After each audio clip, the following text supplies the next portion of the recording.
Okay, so previously I had given you a problem where the output signal is a differentiator of the input signal, right? So I had told Kushal to solve it.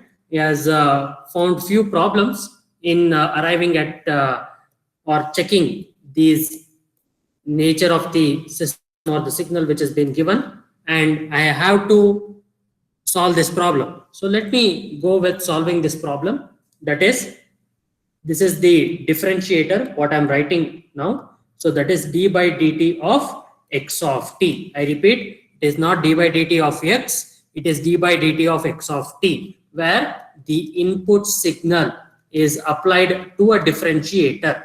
Okay, the input signal is applied to a differentiator, and this is the output signal y of t, which is d by Sir, you're not present in the screen. yeah, 1 minute. I have okay.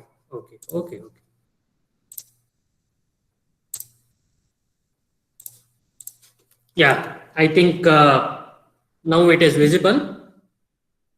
Yes. Yes, sir. Okay. Y of t, as I already told you, y of t is d by dt of x of t. So where x of t is applied to a differentiator, what do you get? So the output signal y of t is the differentiator of the input signal. Okay, so once you have the differentiator operator being applied, okay, it is nothing but the output signal. Okay, differentiator.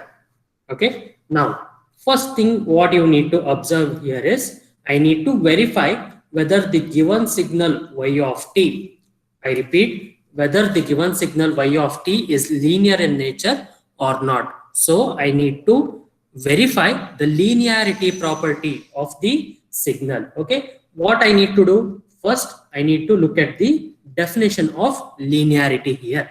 So it is the weighted sum of inputs. I repeat, it is the weighted sum of the inputs. What do you mean by weighted sum of the inputs? Where x of t is replaced by a x1 of t, the first input, and b x2 of t. Okay, this x of t here is replaced by this complete set. Okay, this complete set of the inputs, that is a x1 of t plus b x2 of t. Okay, so what I can write here, that is y of t equals d by dt of, what is the value? That is a x1 of t plus b x2 of t. Okay, so how do I split this differentiator? D by dt of a x1 of t, the basic laws of differentiation, it is the sum bx2 of t, right? So this is the first differentiator, and this is the second one.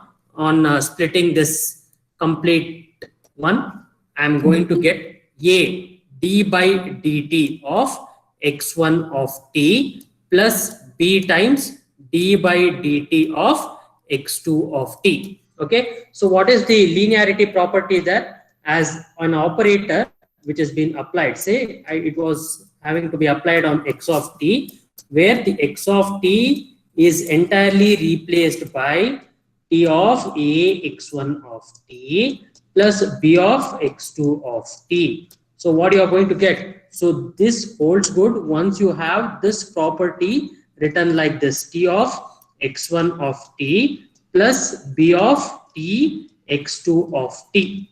Okay, so this is how you can write this, isn't it? Then you can say that the linearity property is verified and the system is said to be linear in nature. Kushal, are you there?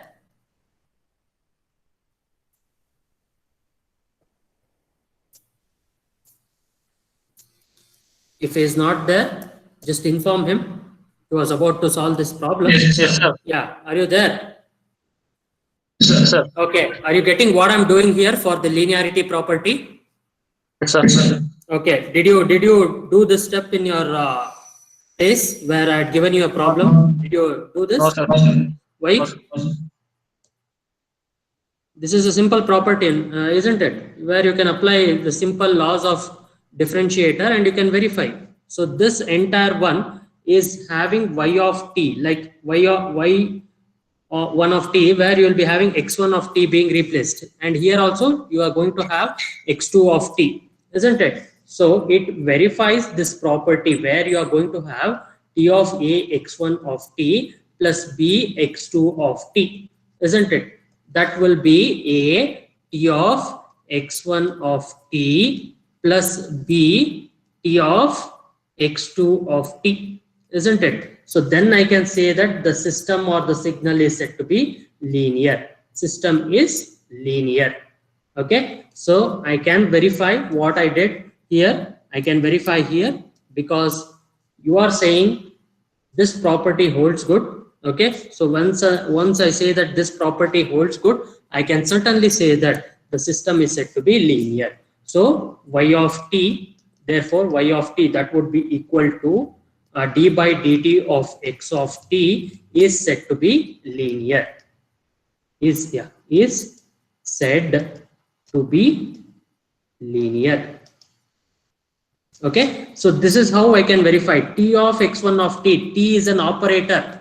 I repeat what we did for the function, the same thing, the t operator here for x of t. Okay, so that is nothing but d by dt x of t. Okay, so the t operator is nothing but the function here, isn't it? So that is y of t. Y of t is nothing but t operator on x of t, and that would be equal to d by dt of x of t. Now this t operator, once I apply on x1 of t, the first input, this is the second input, that is nothing but I am verifying the weighted sum of the inputs here.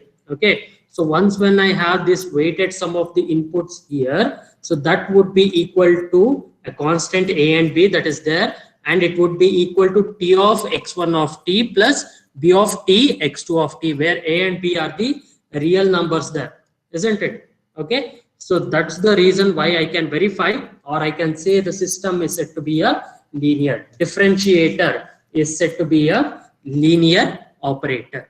Okay, yes. Now the next one, what I have here is time invariance.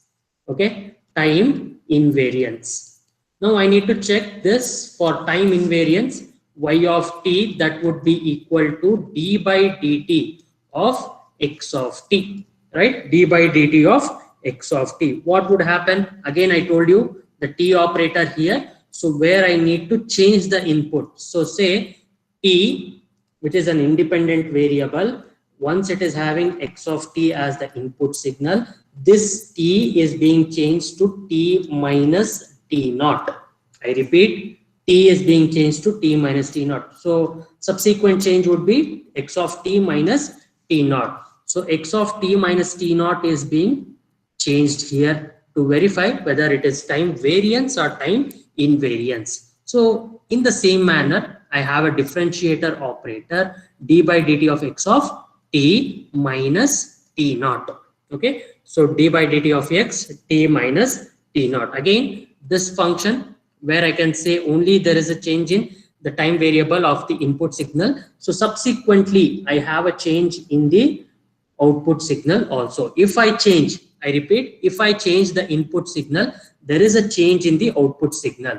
So as the input is changed, as the input is changed or varied, okay, you can use both of them. As the input is changed, the output is also changed.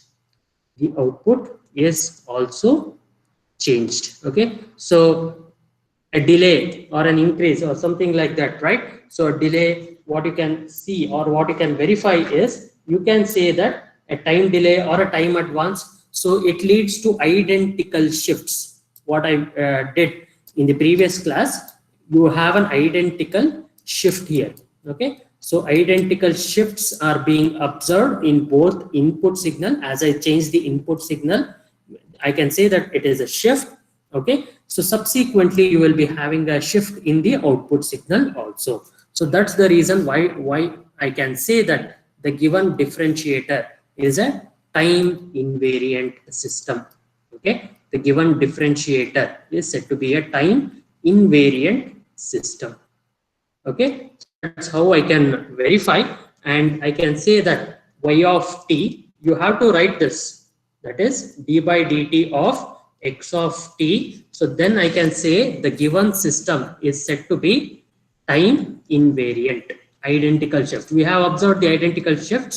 So that's the reason why I can say this one to be a time invariant system. Okay, yes. Now the next one, what I can see here is the memory. Okay, so memory. So all the differentiator system is said to be having the memory. It is with respect to time I'm doing the differentiation. Okay, so I need to differentiate the input signal with respect to the time. So it is a continuous time signal, what I can observe here. So all the differentiator systems, all the differentiator systems, all the differentiator system is said to be having memory, is said to be having memory. Okay, so all the differentiator system is said to be having memory. Okay, next one, the causality of the system, right? So how we can verify the causality of the system? It only depends on the input values and the previous values that are there. Okay, only dependent on the values and the previous values, and definitely not dependent on the future values which are there. So it is definitely not dependent on the future values. So I can write it in such a way that where the output signal, I'm referring to this signal here alone, where y of t is not dependent, on the future values, okay. So then it can be said that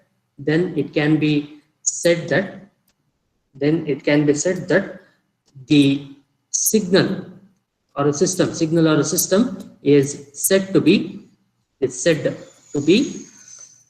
causal in nature, Okay, so then I can say the system is said to be causal in nature. So the last one is nothing but the stability. The last one is said to be stability. Okay, so yes, I have two values here, mx and my. So that is mx is a number for the input signal and my is number for the output signal. That is the finite value of the number which is less than infinity. So then I can say that the given signal, okay, so it is for x of t, which is less than or equal to, and this one is for y of t, that is less than or equal to, then I can say that definitely under modulo, then I can say that the system is said to be stable. Okay, so looking at the system itself, it is clear that it is not stable. I'll tell you why. Okay, so x of t, we can say that it is an input signal. Once I have this one to be differentiated, okay, once I have the system to be differentiated, so x of t will fall within the limits, isn't it? X of t is an input signal which falls under the limit, right? So it is bounded and you are not aware of the y of t signal. That is nothing but the differentiator operator there. So then I can say that the system is said to be unstable. The system is said to be unstable. Okay, so system is said to be unstable. You never know what would be the differentiated value. So once you are having the input to be stable, once you are having it to differentiate, right? So once you are having it to differentiate under the modulo, if you can use a modulus also, if it doesn't fall within the infinite level, okay, once you are not aware of the infinite level that is there, you can say that the system is said to be unstable. That is the reason why we have the differentiator system to be unstable. Differentiator is unstable. Okay, we can generalize it and we can say that the differentiator is said to be unstable, or the system which is said to be unstable there. So this was how I determined all the cases of memory, linear time invariant, linearity, causality, and yeah, the last one is said to be stability there. So we verified all the 5 aspects or properties of the system that is there. So in your examination, you would be getting check whether the given signal is said to be stable or not, okay, or it is linear in nature or not, or verify the linearity nature of the given signal or causality nature. So you have to be in a situation to go through the statements first and then apply it to the given numerical problem, and then you have to verify whether it is causal or not, or linear or not. So that's the way how it is done in case of this properties of the system. Okay, so the next problem what I have here is, yeah, so it is a change in the independent variable, that is, let me take y of t equals x of t by 2. Okay, y of t equals x of t by 2. Again, I repeat. So this is the t operator here. What is there? So that is on the t operator x of t. So that has been applied where you will be having x of t by 2. So t of x of t is nothing but y of t. Okay, so the operator is being applied to the input signal where you will be having the expanded version of the signal here. X of t by 2 is an expanded version by 2 units. Expanded version by 2 units. By 2 units. Okay, so this is how I can write, that is y of t equals x of t by 2. Okay, so now let me apply the linearity property. It is quite simple, isn't it? Linearity, you can certainly say that it is linear in nature. So I have t, that is being written as a x1 of t plus b x2 of t. Okay, so what I have here, t x1 of t plus b t of x2 of t. Okay, so now I should have the signal being written here. So this x of t, what I can replace here, where I'll be getting the value here, a, I'm writing it again, x1 of t plus b x2 of t. I can write this x1 of t by 2 plus b t of x2 by 2. So what operator it is? X2 of t by 2. What I did here, if you observe carefully, so I replaced x1 with this function here, t of x1 of t. I'm writing it here again. So what it is, t of x of t is x of t by 2, the expanded version of the signal. So this signal is replaced by x1 t by 2. So this is the first input signal what I'm writing here. Next, t of x2 of t. Okay, so that is x2 of t by 2. Okay, so now I have the sum, that is nothing but the weighted sum of the inputs. Let me apply to this value. I'm writing it again. So this is a x1 of t plus b x2 of t. Okay, so this entire signal is being replaced here. So what I'll be getting? So I'll be getting a, this t operator once I applied, that is t of x1 of t, okay, plus b of t x2 of t, isn't it? So t of x1 of t, how I can write? So I can write it to be x1 of t, what I'm writing here. So next, t of x2 of t can be written as x2 of t by 2. Okay, so what I can conclude here? I can conclude that the system is linear. The system is linear. If you have any doubts, do let me know. Unmute yourself and do let me know. Let it be an interactive session rather than one side session here. Let it be an interactive session from here onwards. You can unmute yourself and you can let me know whatever the problems that you face. I'll be happy enough to answer it. Okay, so any interaction you want, you can have it after the class itself, not a problem. But in class, if you do it, that would help others also. Okay, yes. So now the linearity property is verified. So next one, the identical shift property or the time invariance, right? So time invariance. Let us check for the time invariance. I'll write the signal again. Y of t equals d by dt of, sorry, this is the previous one. Sorry. Okay, this one is x of t by 2. Okay, that is nothing but y of t, that is the t operator that has been applied. Okay, so what you can write it, that is x of t here, that is x of t divided by 2.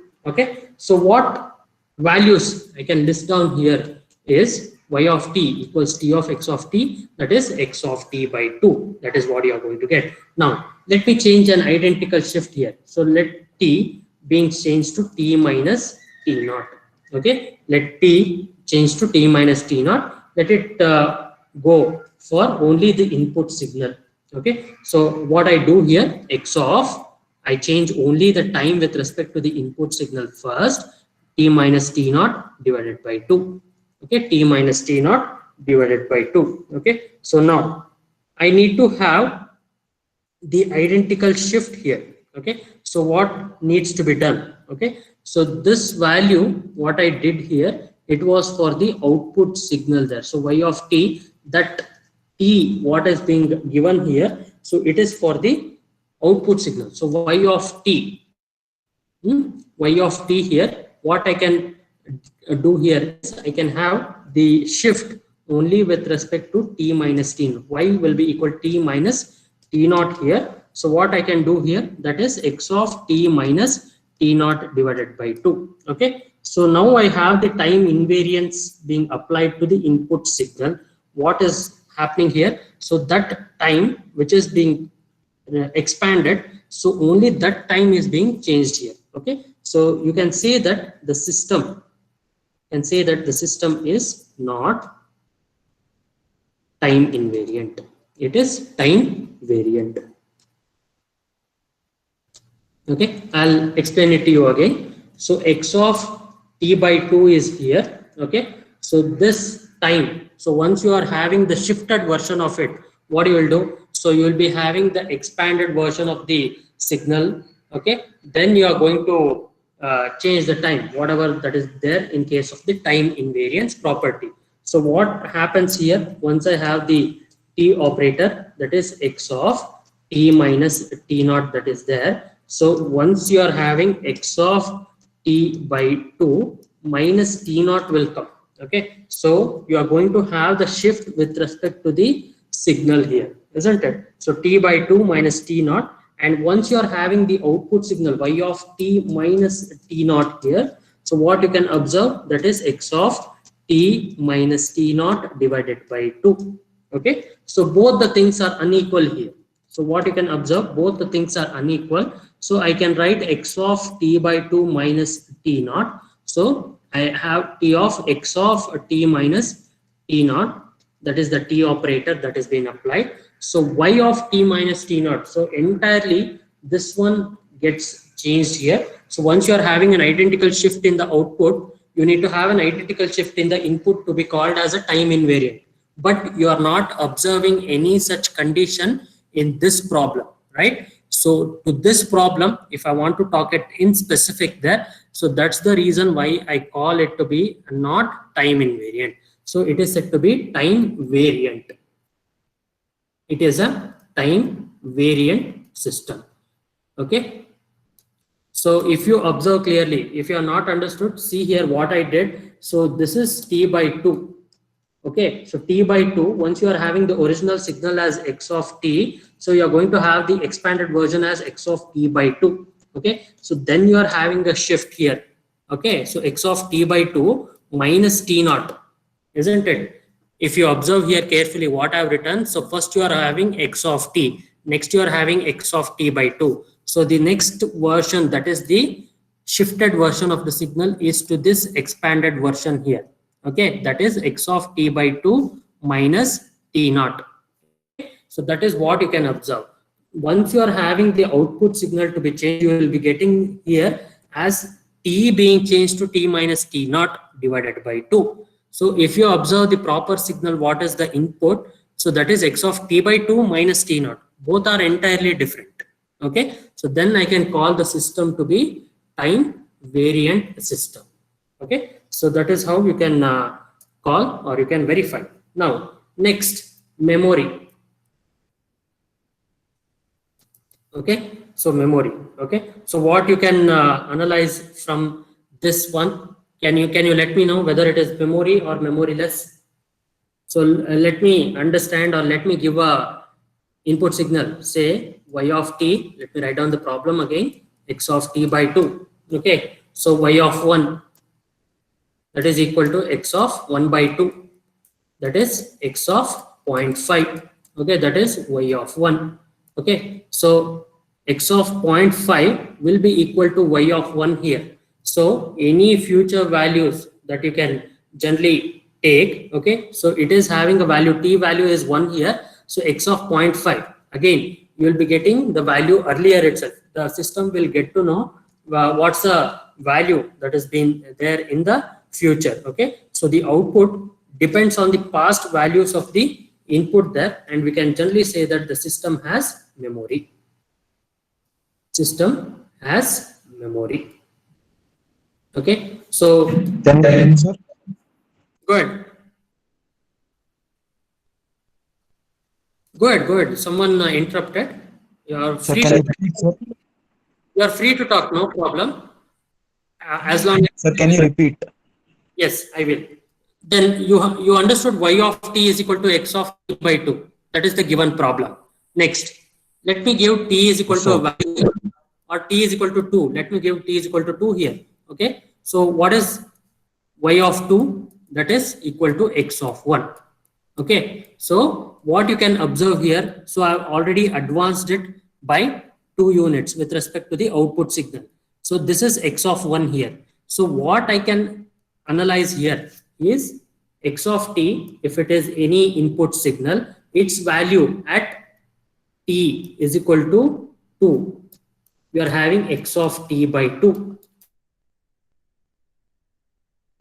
2 by 2 here, that would be equal to x of 1. At t is equal to 2, at t is equal to 2, you are going to have x of 1 value, and you can have the original signal, what we did here while doing the signals property. So I have x of t. Okay, so what is x of t by 2? Say 0, 1, this is minus 1, isn't it? So 0, 1, 2. Okay, and at the same time minus 1, minus 2.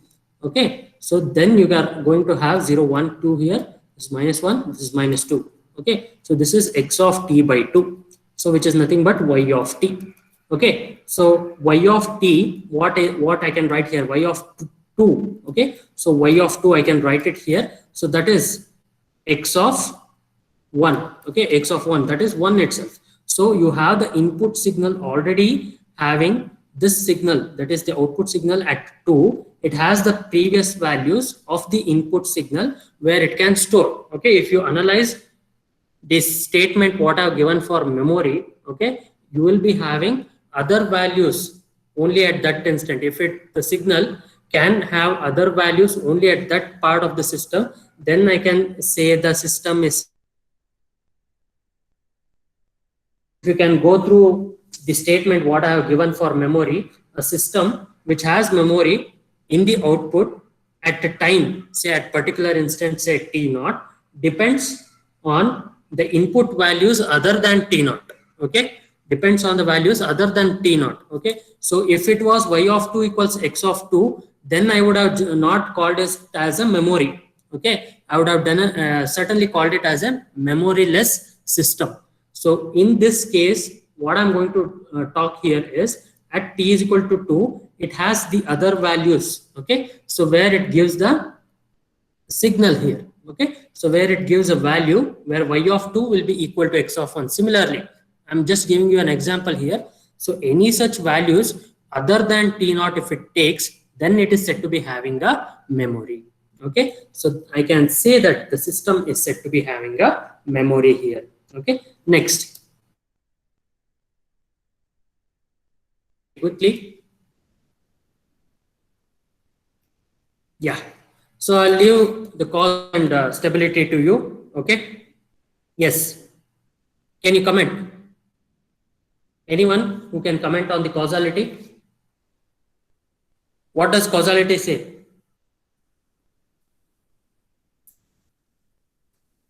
Anyone can unmute and they can let me know. What does causal say?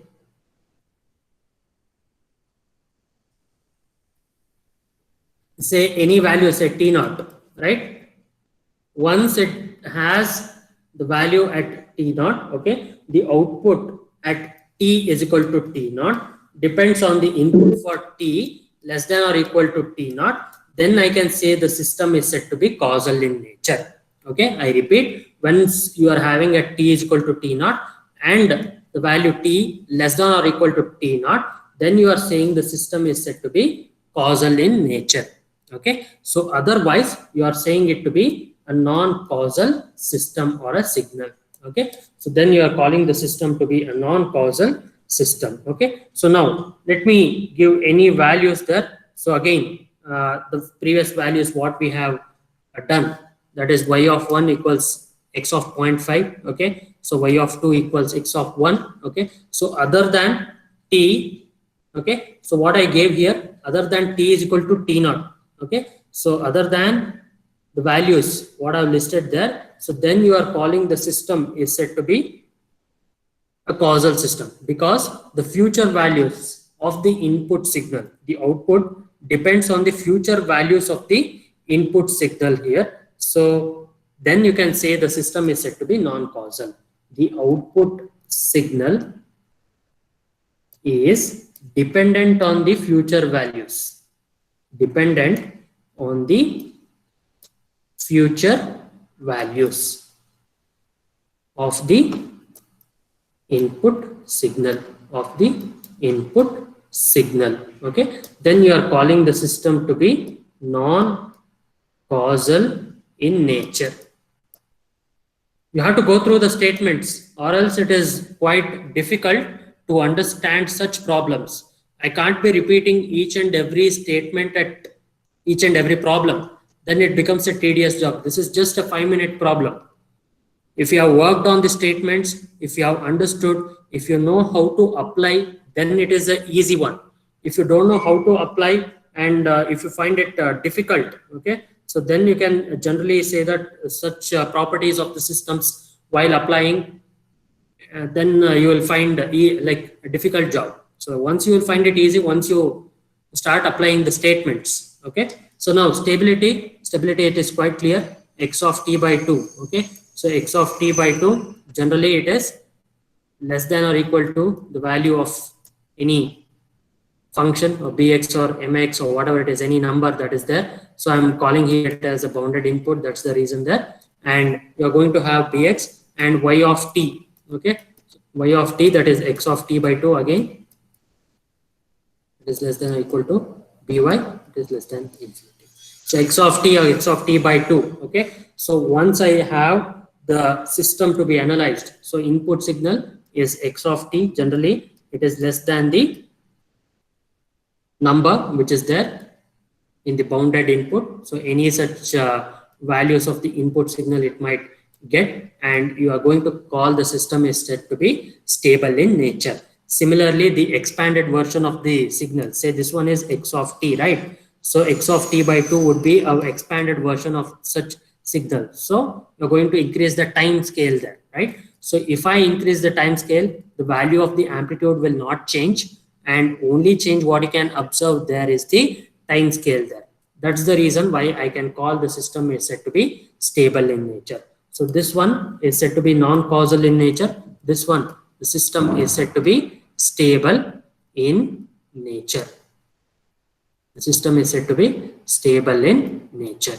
Okay, so this is how I can comment on the stability nature of the system. Okay, so one more problem I can give it to Madhushree. She will be solving it, and one more problem I'll be giving it to Nivedita.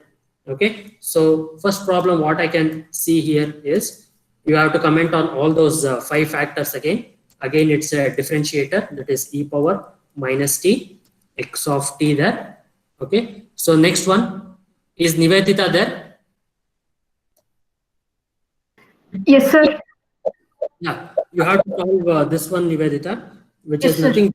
Yeah, you have to solve this one, which is, yeah, let me give it as the discrete one, t of x of n. T of x of n is nothing but y of n here. Okay, so that is x of minus n. Okay, so this one, okay, Madhushree, yes, this one,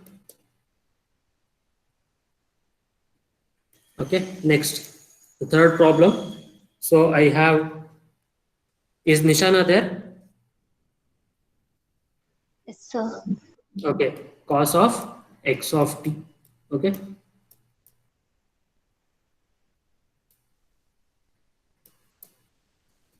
so fourth one.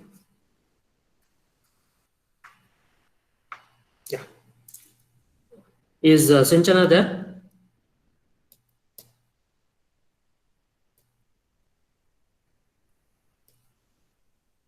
Hello, Sinchana, are you there?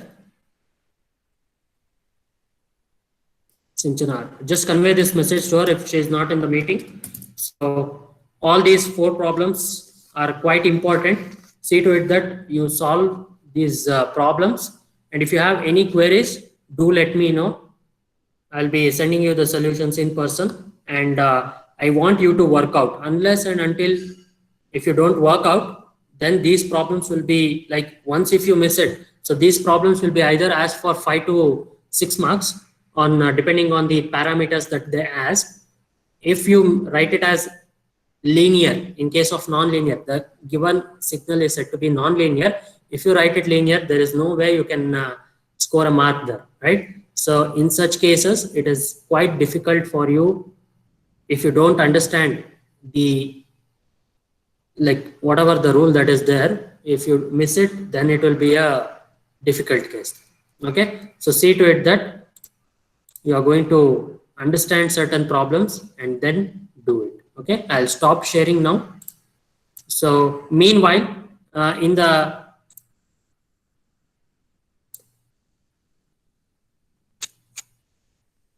next class, we are going to have module number 2, where I'll be again highlighting the convolution property of the signals, where you are going to have commutative property, associative property, distributive property, and we are going to analyze the given signal with respect to the impulse response of the system. And some of the prerequisite of the next module is you need to have an understanding of the differential equation and also the difference equations which are there. Okay, so major part of it will be the differential equations, and as we proceed to the next modules, okay, we are going to have both differential equation as well as difference equations being there. Okay, so see to it that you are going to understand and then you are going to apply for a given system there. Okay, so let me conclude today's class. If you have any doubts, you can reach out to me personally and I'll be able to help you out. Okay, so with this note, let me stop today's class and wind up today's session. Okay, thank you.